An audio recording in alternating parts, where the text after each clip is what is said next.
ask this question for Ms. Carla. Okay, given that the National Migrant Workers Day is happening just a few days away on June 7, how can OFWs and their families leverage the resources and initiatives that were discussed today to further empower themselves in terms of health and financial security? So Jess, I think Carrie mentioned this a while ago, and Estelle also touched on it a little while ago during her speech. But really, what we're encouraging our OFWs, and especially their families, is to educate themselves with regards to financial planning. It's really key because, as mentioned by Carrie, those back home are also important in ensuring that the goals of the family are actually taken into consideration bago sila umalis hanggang sa pagbalik nila for a vacation. Because whatever our overseas Filipino workers earn back abroad, they also bring home to the Philippines. And it's crucial that what they bring home to the Philippines is managed very well. And when we say manage it well, hindi lang pagpa-budget, hindi lang pag-iipon, but syempre pagpaplano rin para sa kinabukasan. Kung paano sila makakauwi, kung sa Pilipinas man yon or even abroad. And so we think initiatives such as helping them learn about financial products, how they can also start developing their own financial plans are very important for most of our overseas Filipino workers and their families. And also what's significant about this is earlier, Gary mentioned it's not just a product but a program. And how important is it that we include the OFW families themselves in the program? Kumbaga yung ino-offer natin, it's not just for the OFWs themselves.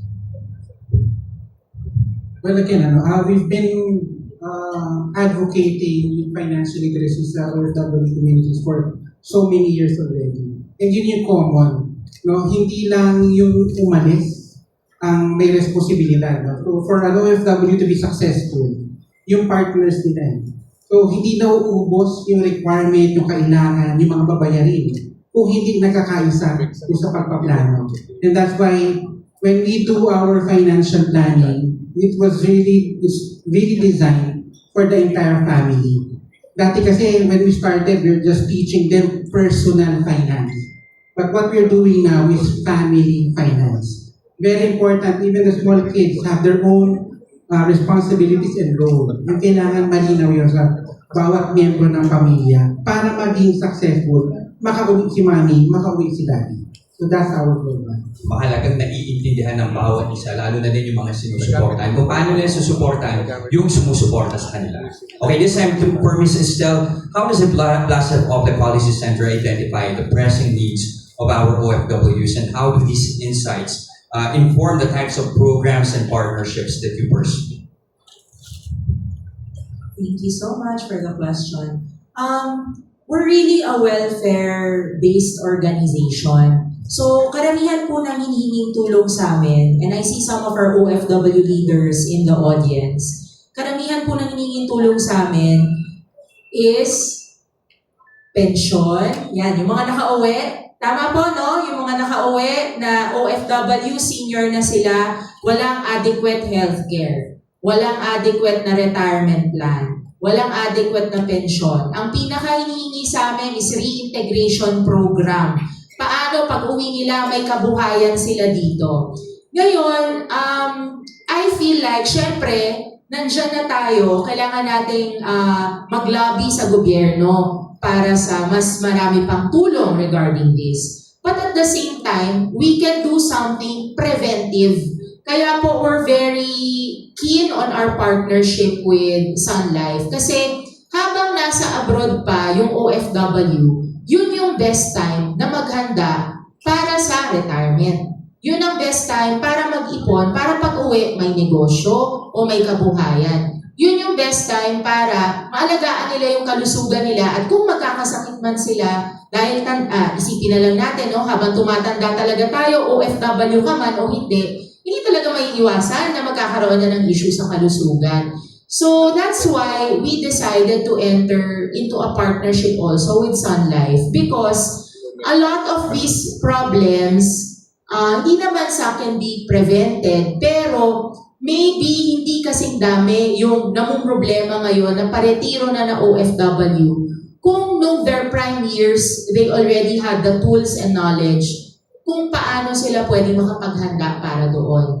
I think yung biggest mindset shift na kailangan, which is something we're willing to help with kasi alam to ni Sir Carrie, also not just as a partner but I think as a family friend, no, na yung nanay ko nagkasakit din ng cancer. I think maraming nakakaalam nito. Alam ko kung gaano kagastos magkasakit ang isang mahal mo sa buhay. So, napaka-importante na maisip natin yung insurance, mga financial plans, hindi po sila gastos.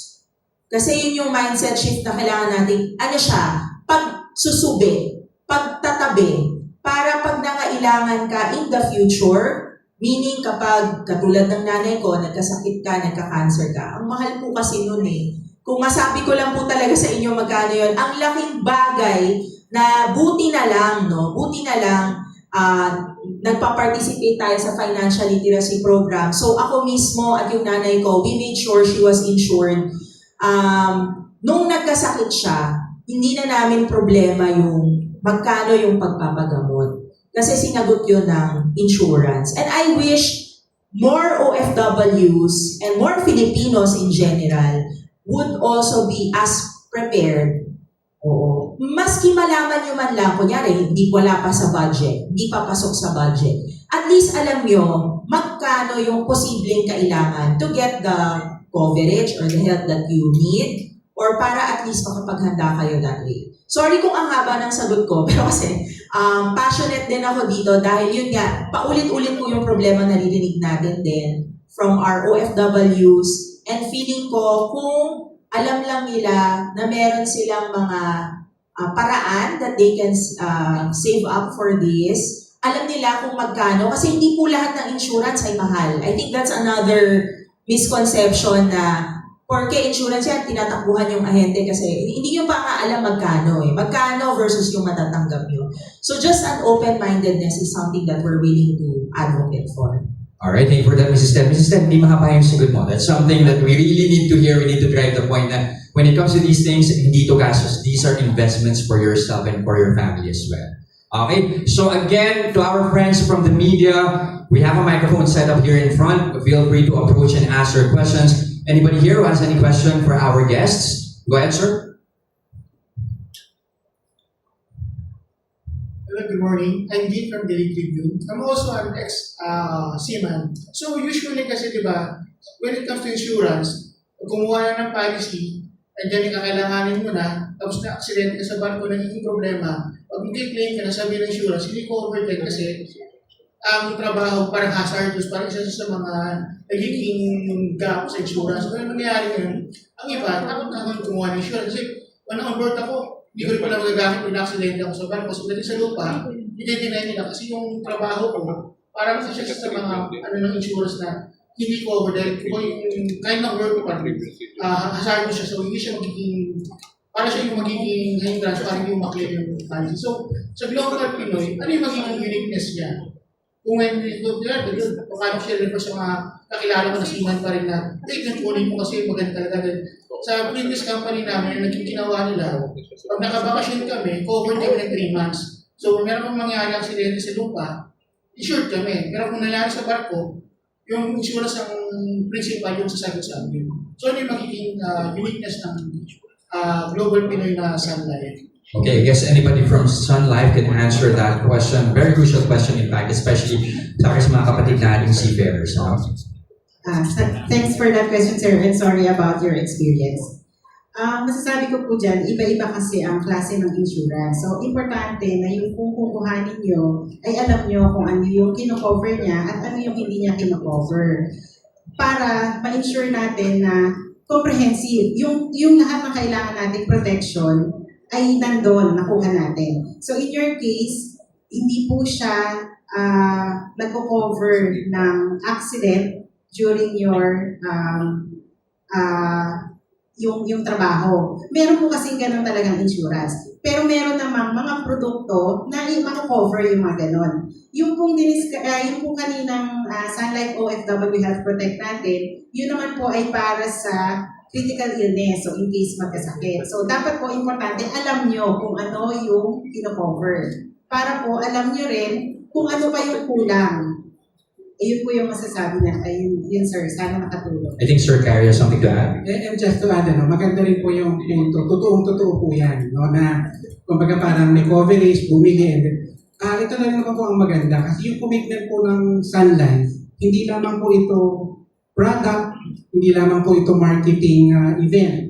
Pati rin po yung operation po namin, ina-align po namin sa pangangailangan ng mga OFWs natin. Ang OFW sector po ay isa sa mga priority segment ng Sun Life na kung saan, nabanggit ko kanina, dinesign po itong produktong ito with them, co-design ito. At hindi lamang po ito yung pinag-usapan namin. Maging yung mga serbisyong binanggit niyo po kanina ay napapag-usapan din. Kaya malamang marami pa po mga programa na lalabas na doon po sa pangangailangan na tutugon sa ating mga OFWs. So, ganoon po yung commitment namin dito. Okay, do you have a follow-up question from the gentleman from the Tribune? Are we good? Do you have a follow-up? Okay.